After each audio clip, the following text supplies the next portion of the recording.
Pemirsa, guna menindaklanjuti perintah Jaksa Agung dalam rencana penerapan restoratif narkotika, Kepala Kejaksaan Tinggi Aceh lakukan peninjauan gedung rehabilitasi narkotika di Aceh Tamiang. Peninjauan ini merupakan bentuk persiapan bagi terdakwa kasus pengguna narkotika.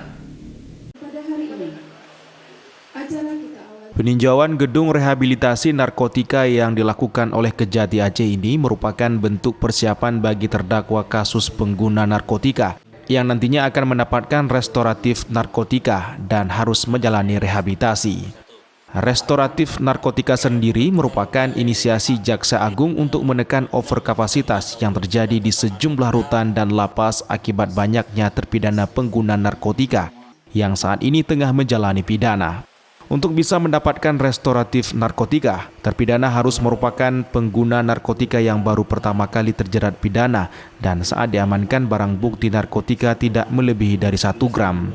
Selain itu, terpidana juga harus melewati asesmen yang dilakukan oleh Badan Narkotika Nasional untuk mendapatkan rekomendasi rehabilitasi.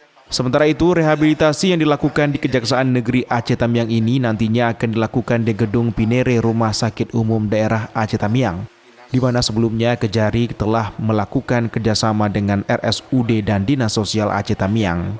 Ya tentunya harus kita lihat di situ dia statusnya sebagai pengguna. Pengguna ini adalah salah satu korban daripada pihak-pihak yang dari pengedar dan seterusnya.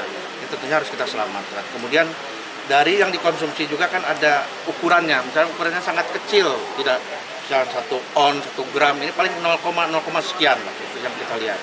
Kemudian juga di situ kita nantinya dengan program kolaboratif ini dia akan diberikan skill seperti yang saya sampaikan tadi. Dengan dilakukannya restoratif narkotika dan pembentukan balai rehabilitasi ini, diharapkan dapat mengurangi angka overkapasitas yang terjadi di rutan dan lapas akibat banyaknya korban penyalahgunaan narkotika. Dari Kabupaten Aceh Tamiang, Muhammad Alfi iNews melaporkan.